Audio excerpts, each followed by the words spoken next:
Hey class, welcome to week 3 of English 3010 online.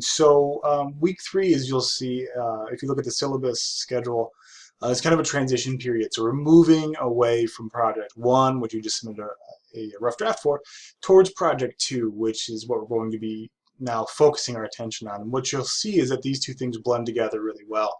The kind of stuff that you're identifying in project 1 is going to be the kind of stuff we use in project 2 to help guide some research that we're going to do. And so this is going to be the first time you really start to see the trajectory of our course, right? How we transition from like a research guide throughout the semester towards some sort of final product that's looking at like some specific issues related to your field. Okay, so we're going to get there in a second, but the first thing that I want to do in this video is to wrap up some week 1 and 2 stuff. So I want to start out with the peer review thing. Now, I've gotten a lot of emails from you guys about the peer review. I know it's really weird to do peer review like we're doing it in here, but hopefully the next time that we do it, we'll have a little bit better handle on it. But let me just cover a couple of things. First of all, as you know, rough drafts are due on Friday, and then I'd like for you guys by Sunday to have commented on your group essays. Now, there's only like 3 other people in your group, so that shouldn't really be a big deal. So I want to take a look at this real quick. So just to recap, you'll go to your group. Let's just say we're in group 2. So here you'll see your name, so make sure you're in the right group. Go to your group discussion board. And here you'll see the thread for the draft you're working on. This is where you'll post. You'll create your thread and you'll upload your draft. Now, that's where you do it. If you're still confused on that, I know some people had some trouble finding it, and so that's where you're going to do it. The second thing is what I'm expecting out of these things. Now, I said that you could comment either on the draft or as a reply. Well, what I failed to realize, obviously, is that if you do comment on the draft, I can't see it. So I don't have any idea that you did comment. And so what I'm going to want you to do for next time, and I'll set some more clear ground rules, is to comment as a reply. So let's take a look at just something. And so group 2, I'm going to use you as a good example. So let's just go here. Okay. So you'll see that Samantha posted her essay up here, and then her group members just hit reply and posted their comments. Now, that's the best way to do it. You can also comment on the draft itself, but make sure that you're copying some of these comments into here so that I can see that you guys are actually doing these things. So that's 1.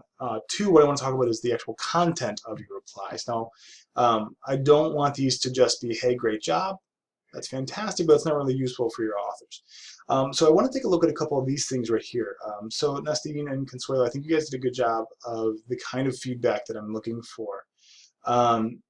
So here, Nestine, you're giving some good advice, like it comes to writing, keep things as simple as possible, and so then you give some really good examples of something that Samantha might actually go through and revise. Like, for example, in this sentence, we don't really know what you're talking about, so you might want to define that sooner. And the thing that I like most about your comment here is you are considering the audience here. Someone from the outside reading it, like me, might not know what you're talking about. So it's good to define these things beforehand. So those are great comments, right? Just ways that the author can improve clarity in some way while focusing on the assignment. Now, the other thing that I wanted to point out too is kind of a response to this comment is that you are writing kind of as a member of the community you're trying to join. And so it's okay to use these words like you're pointing out and these phrases that you're pointing out from here on out, because from now on, you're basically going to be writing as a member of your community. But again, so that's what I'm looking for, is just some content-based feedback with suggestions for revision. That's perfect. Okay, so that is my little review on the peer review part. So the other thing that I wanted to talk about as well, let me check my notes here. Okay, so as you'll see under our weekly assignments, Project 1 says week 1 to 3. That's because your Project 1 final draft is due at the end of week 3. So if we click here, like we have been doing, so this coming Sunday by midnight, you'll upload your final draft here. Also in the peer review, you will get feedback from me as well this week within the next couple of days on each of your drafts too, so keep an eye out for that. Okay, and so your final draft will be here. That's Sunday by midnight, and then I'll get that turned around to you pretty fast. So just keep an eye on the schedule. Okay, so week 3 activities though are going to be under Project 2. So let's take a look. Okay, so what I want to think about for project 2 is this is a really good way to transition from the Wardle reading you guys just read. And so if you remember, Wardle is talking about the idea of identity politics within a discourse community, like how you join one, the hurdles that one faces, and so on and so forth. And she gives a really good example of the person who wasn't really able to do that, right? That he kind of failed to mirror back the expectations of the group and had trouble joining the group. Well, this is a good way to try to think about now how all the things that you just identified in your project 1 play out in the group itself, like within an actual piece of writing from the group. Okay, so group 2 is going to be a genre analysis. I'm sorry, not group 2. Project 2 is going to be a genre analysis, and what we're going to do here is we're going to be comparing one of the articles that you've read for our class. So the Wardle article or any of the other like writing-focused articles that we have read or will read to an article that you find that's written by someone from your community.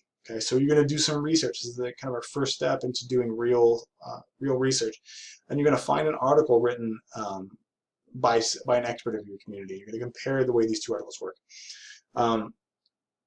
So before I kind of launch into this, let's talk about genre real quick. So the way that we're using the idea of genre is we're not talking about genre like necessarily just a category, right? So like it's not just like a horror movie or you know, like rock music or something like that.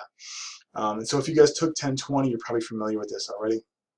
What we're thinking about when we talk about genre, we're talking about a tool that allows us to communicate easier, right? So a genre is something that we use to communicate a lot of information really fast. And just to return to the horror movie idea, for example, if I say I saw a horror movie this week, you guys know what I'm talking about. I don't have to say I saw a movie in which someone was running through the woods from a mad killer trying to escape, and there was all these jump scares that really, you know, frightened me and yada yada yada, and had this really dark atmosphere. I don't just say all that. I can just say I saw a horror movie, and you guys understand that all of that stuff was in there, right? So in that, the word horror becomes a tool that we can use to communicate all of the stuff that I'm trying to say. So that's how we're going to think about genre as a tool that allows us to communicate really easily. So for example, the ones that we'll be looking at, we're going to be looking at the genre of the article, the academic or professional article. So what makes an academic article, right? And those are the things that you're going to have to work to identify. What are the components of an academic article? What are the components of an article within your community? So for example, if I showed you an article from my kind of literature community, it's going to be very much focused on like author and text and analysis and stuff like that. Whereas if I showed you an article from like a science community, it's not going to be focused on those same things. You're going to see very different elements between those two examples, right? And that's going to be your job for project 2, is you're going to take an article that you like from our class, and you're going to compare it to an article from your community and talk about what are the component differences. What are the components that make a writing article a writing article? What are the components that make, say, a nursing article a nursing article? So we're talking about things like what kind of language is used, what kind of evidence do we see used? Is the author writing in first person, third person? Is there a lot of research and statistics? Is there not a lot of research and statistics? Are there section headers? Is there a cover page? All of this stuff is going to be what we're going to use to talk about it. What I want you to remember is that we're not so much focused on the exact content. I'm not focused on Wardle's argument versus someone else's argument. I'm focused on what are the components of Article 1 versus Article 2. Headers, language, sentence structure, works cited pages, the stuff that makes these articles articles. The stuff that I could say, the rules for an academic article here are A, B, and C, and the rules for an academic article in my community are A, B, and C. Okay, so that's what we're looking at. So let's take a look. So in this product, we'll be exploring how to read and use a professional and scholarly genre of the peer-reviewed journal article. This product will provide you with experience that will help you prepare for writing and communicating within professional and scholarly discourse communities. So what I really want to stress to you guys is that this assignment seems a little weird at first, but it's really valuable to figure out how people actually write and communicate in your field. So it's really important. So what's going to happen is, building on your work for project 1, you're going to find a peer-reviewed article from your community. And a really good place to look is in one of the journals that you identified in project 1. So if you're thinking about, like, you know, how do people in my community exchange ideas, there are these journals that are available to them. So what's being published? If you're having trouble with that, a good person to ask is either the expert that you're talking to, like what is a journal that people are using, or the librarian for your field. Like, hey, what are some journals that people are using? Find some articles there. Okay. And so what's going to happen is you're going to compare these two articles together, and that's going to be the focus. Okay, so let's take a look at our actual activities for this week. So to get started, we've got a couple of different things are on deck. So first, you're going to read through a couple of chapters of our writing guide.